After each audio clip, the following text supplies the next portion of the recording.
اسلام کو مال کی ضرورت نہیں ہے، کیونکہ یہ زندہ مذہب ہے۔ وہ مردہ مذاہب ہیں جو مال سے چلتے ہیں، وہ مردہ مذاہب ہیں جو مال سے، جی ہاں، کیونکہ مردے کو سہارا چاہیے، کیونکہ مالداروں نے اپنے مال کو اللہ کے راستے کے خروج کا بدل سمجھ لیا ہے۔ میں قسم کھا کر کہہ سکتا ہوں حدیث کی روشنی میں کہ اگر اللہ تعالیٰ کسی ایک مسلمان کو پوری دنیا کے مال کا جائز طریقے سے مالک بنا دیں اور اس سارے مال کو اللہ کی رضا والے کاموں میں، خیر کے کاموں میں، مسجدوں کی تعمیر میں، کنویں کھدوانے میں، اسپتال بنانے میں، مدرسے بنانے میں، خانقاہیں بنانے میں، اس سب میں خرچ کر دے اخلاص کے ساتھ پوری دنیا کے مال کو، تب بھی یہ خدا کی قسم آدھے دن اللہ کے راستے میں نکل کر دوسروں کو دین کی طرف دعوت دینے کے برابر نہیں ہو سکتا۔ یہ یقینی پکی بات ہے اور حدیث کی بات ہے، میری بات نہیں ہے، پکی بات ہے، یہ حدیث کی بات ہے۔ بسم اللہ الرحمن الرحیم۔ السلام علیکم ورحمۃ اللہ وبرکاتہ۔ ابتدائیہ ملفوظ حضرت جی مولانا سعد صاحب دامت برکاتہم کے آگے زیر سماعت آنے والے بیان سے منتخب شدہ ہیں۔ بیان کو زیر سماعت لانے سے قبل آپ احباب سے درخواست ہے کہ اس بیان کو پوری امت تک پہنچانے میں ہمارے ساتھ معاونت فرمائیں اور ہمیں اپنی قیمتی آراء سے آگاہ کرنا نہ بھولیں، ساتھ ہی اپنی دعاؤں میں پوری امت کو ضرور یاد رکھیں۔ جزاکم اللہ احسن الجزا۔ میرے انتہائی محترم دوستو، بزرگوں، عزیزوں، یہ بہت اہم بات سمجھنے کی ہے کہ دین کی نصرت کیا ہے اور دین کے کاموں میں اور خیر کے کاموں میں مال کا خرچ کرنا کیا ہے۔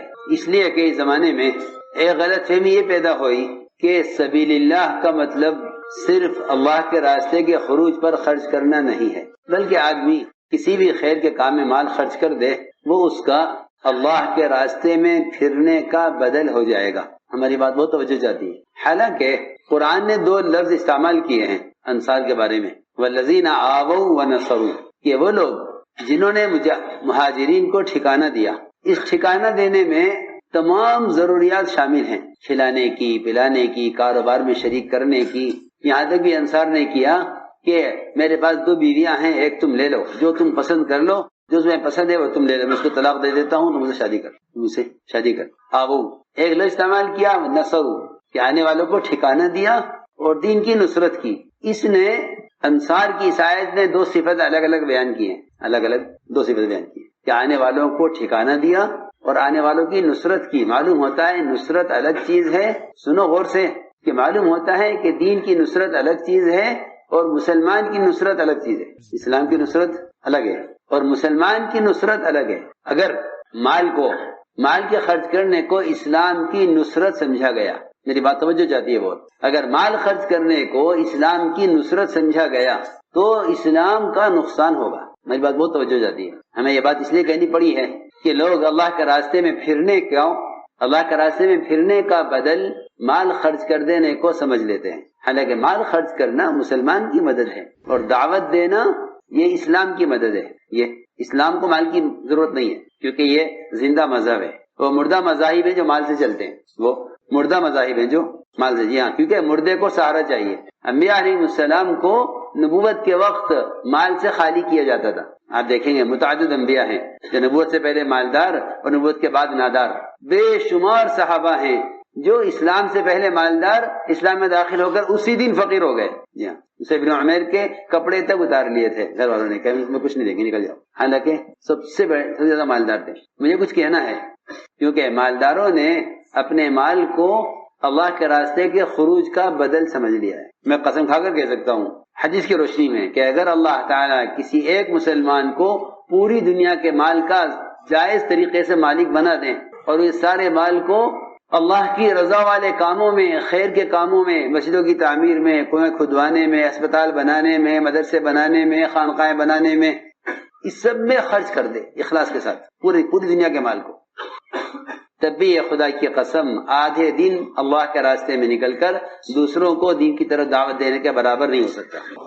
یہ یقینی پکی بات ہے اور حدیث کی بات ہے، میری بات نہیں ہے، پکی بات ہے، یہ حدیث کی بات ہے۔ کیوں؟ اس لیے کہ مال کا خرچ کرنا اس کا تعلق مسلمان کی ضرورت سے ہے، اس پر اجر ملے گا، اس پر بدل ملے گا، اس پر جنت ملے گی، سب کچھ انفرادی ہے یہ سب کچھ۔ اور آپ جانتے ہیں کہ غیر مسلم بھی مسلمانوں پر مال خرچ کرتے ہیں، وبا آ جائے، سیلاب آ جائے، قحط سالی آ جائے، آگ لگ جائے، زلزلہ آ جائے، وہاں یہ نہیں دیکھتے کون مسلمان کون غیر مسلم، بے شمار غیر مسلم بے شمار مسلمانوں پر مال خرچ کرتے ہیں۔ کیا غیر مسلم اسلام کو قائم کرنے کے لیے خرچ کر دے گا؟ ہم ایک بات آپ سب کو سمجھانا چاہتے ہیں، ہم نے ایک بات عرض کی ہے اور اپنی طرف سے نہیں کہہ رہے ہیں بلکہ قرآن حدیث سے نقل کر کے عرض کر رہے ہیں، کیونکہ امت کی آخرت کا بننا یہ ہمیشہ کی زندگی کا بننا ہے اور امت کی دنیا کا بننا یہ وقتی ضرورت ہے۔ اس لیے آپ دیکھیں گے کہ حضور اکرم صلی اللہ علیہ وسلم نے جو مال خرچ کیا ہے وہ زیادہ مال خرچ کیا ہے غیروں پر، انصار پر نہیں، انصار کو کچھ نہیں دیا، جو دیا تھا انصار کو آپ نے وہ بھی واپس لے لیا، وہ بھی جی ہاں جو درخت مال غنیمت میں انصار کو ملے تھے، جو باغات، جب یہود اسلام میں آئے تو میں کہ بھائی ان کی چیز واپس کر دو، تم اگر خوشی سے دے دو کہ ہاں جی دے دو، ہاں ہماری بات بہت توجہ چاہتی ہے، ہم یہ دیکھ رہے ہیں اور اس لیے کہنا پڑ رہا ہے کہ خروج اور نفر میں کمی آ رہی ہے، اور کمی یہ نہیں ہے کہ اتنی جماعتیں نکل گئی، اتنی نکل گئی، ہم پرانوں کو دیکھتے ہیں کہ پرانے میں خروج کتنا ہے، کیوں مالیہ صاحب فرماتے تھے کہ نئے لوگ نکل رہے ہوں، پرانے بیٹھ رہے ہوں، یہ کام کی تنزلی ہے، ترقی نہیں ہے۔ آپ عوام کی جماعتوں کو مت دیکھیں، عوام کی جماعتوں کو مت دیکھیں، یہ دیکھیں کہ ہمارا اپنی ذات سے خروج صحابہ کے خروج کے کتنا مشابہ ہو رہا ہے۔ تو ہم نے ایک بات عرض کی ہے کہ اگر ساری دنیا کا مال خیر کے کاموں میں خرچ کر دیا جائے تو وہ خدا کی قسم صرف آدھے دن اس راستے میں نکل کر دعوت دینے کے برابر نہیں ہے۔ یہی قول آپ کا ہے اور یہی قول حضرت عمر کا ہے۔ عمر نے معاذ بن جبل سے کہا تھا کہ معاذ کیوں نہیں گئے کہ جمعہ پڑھنے کے لیے ٹھہر گئے ہم، تو یاد دلایا عمر نے کہ معاذ یاد رکھو اس راستے کے خروج اور نفر کی اہمیت حرمین کے جمعہ سے افضل ہے، حرمین کی جمعہ سے افضل ہے، جی ہاں، اس کا یہ بدل نہیں ہو سکتا، اس کا یہ بدل نہیں ہو سکتا، جی ہاں میں عرض کروں گا۔ تو عمر نے عبداللہ بن رواحہ کا واقعہ یاد دلایا کہ ابن رواحہ سے آپ نے کیا کہا تھا، اور مجھے یہ بات اس لیے کہنی پڑ رہی ہیں کہ ہمارے ممبر سے یہ مذاکرے ختم ہو گئے، لوگوں نے اسے اس زمانے کی تاریخ بنا کر ان واقعات کو اس زمانے کے لیے خاص کر دیا، یہ تو زمانے کی بات ہے، اور خروج کے فضائل کو قتال پر محمول کر کے نفر کو چھوڑ دیا، حالانکہ نفر کا محض مقصد قتال نہیں ہے، نفر کا مقصد تو امت کو جہنم سے بچانا ہے، نہ کہ جہنم میں بھینکنا۔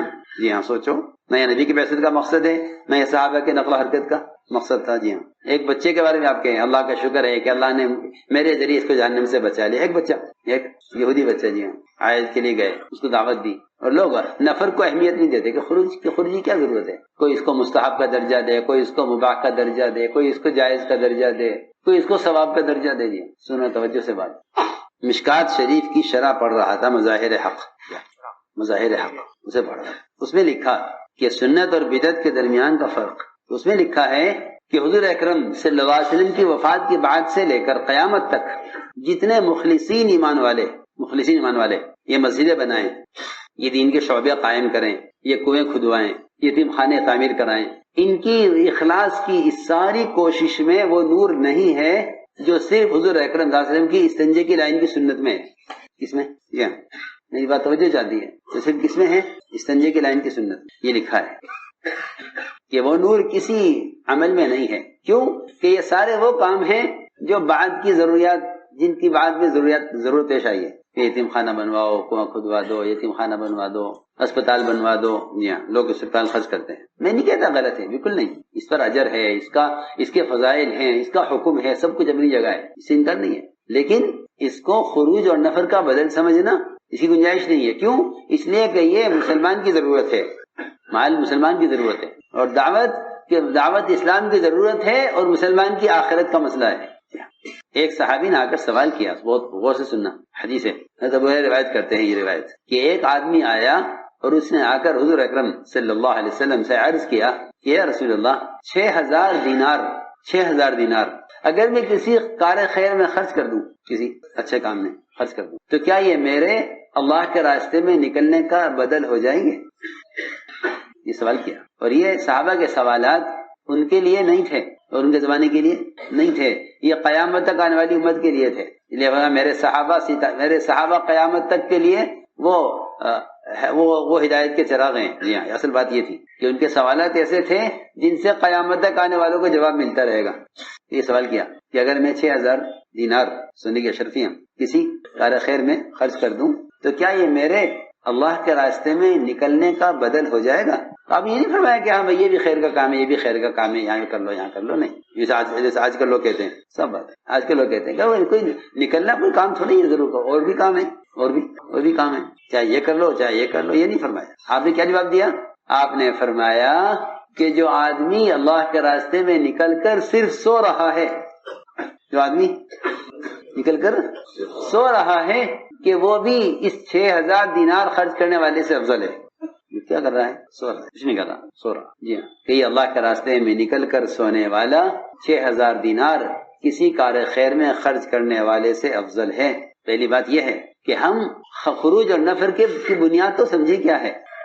امت کو جہالت سے نکالنا نفر کی بنیاد ہے، اور امت کو اجتہاد سے بچانا یہ نفر کی بنیاد ہے. یہ ہے اصل بات. ہاں نہیں، سارے نفر کے خروج کو اور اس کے عمل کو قتال پر محمول کر دو اور کہہ دو اب اس کا زمانہ نہیں ہے. یہ غلط بات ہے. یہ دو سبب ہیں خروج کے. تو اسامہ کی جماعت کا نکلنا مرتدین کو واپس لانے کے لیے تھا. 70 صحابہ کی جماعت علماء صحابہ کا نکلنا امت کو جہالت سے نکالنے، علم پہنچانے کے لیے تھا. ہم نے اس لیے عرض کیا ہے کار خیر، ایک کار خیر ہے اور ایک دین کی محنت ہے.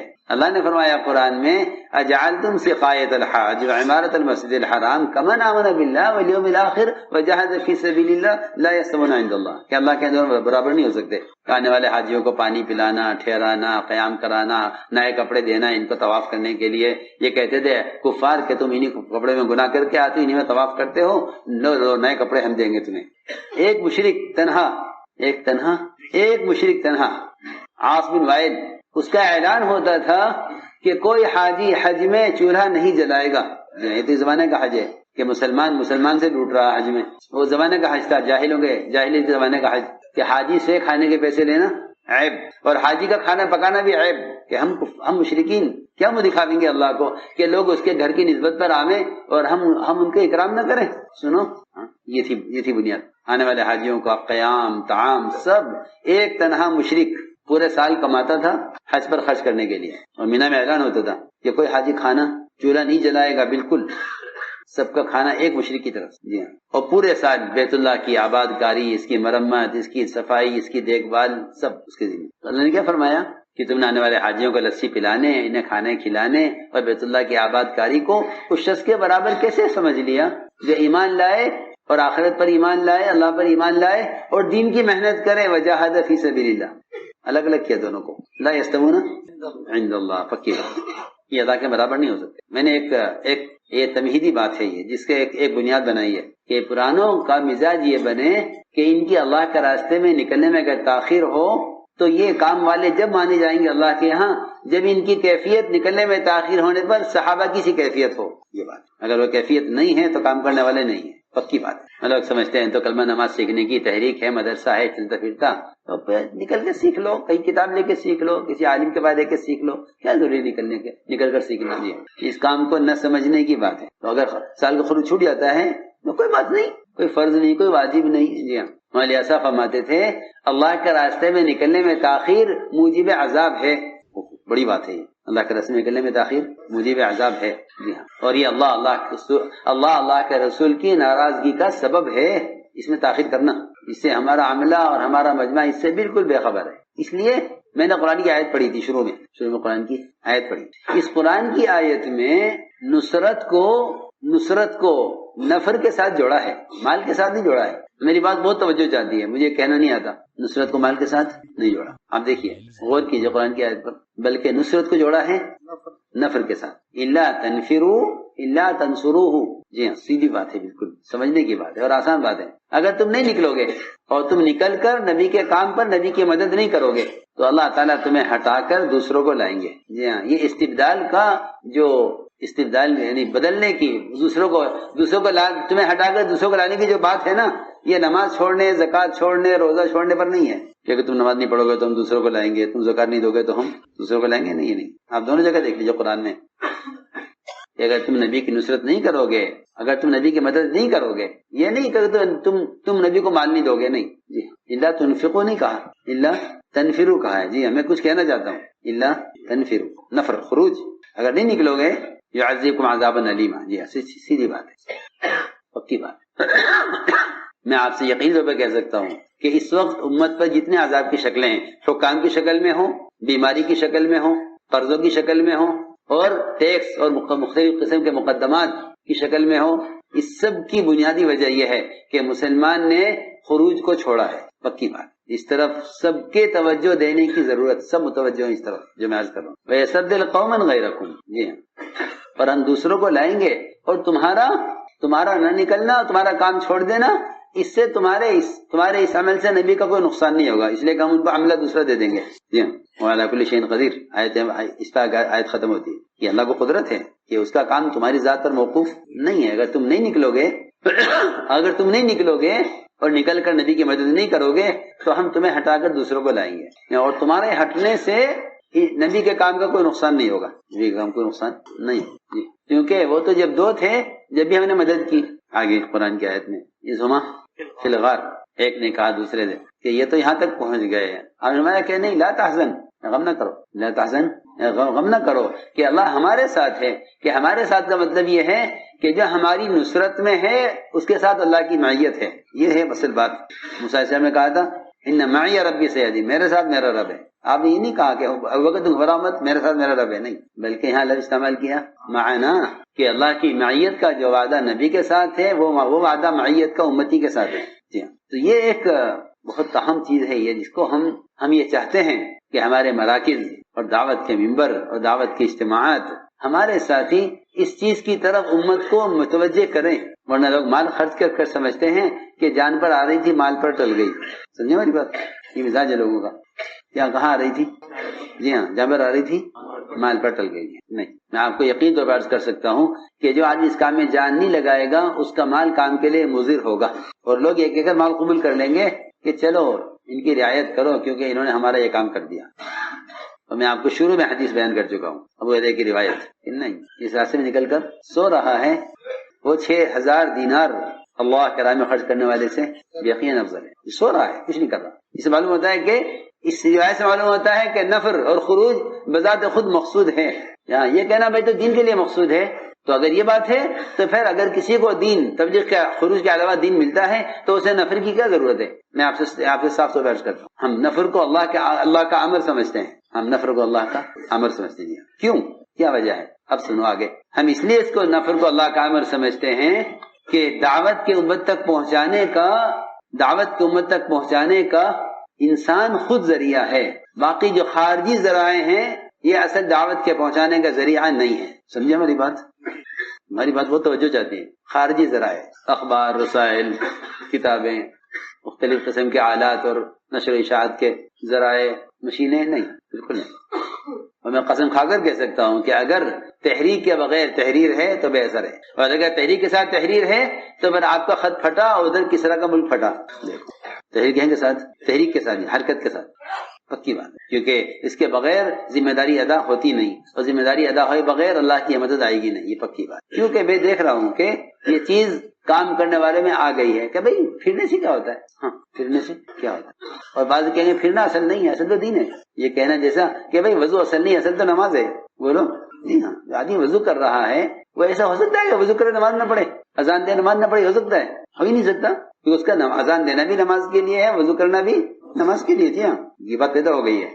حالانکہ علماء فرماتے تھے کہ اگر اللہ کے راستے میں پھرنا نہ ہوتا تو عمر دنیا میں رہنا پسند نہ کرتا.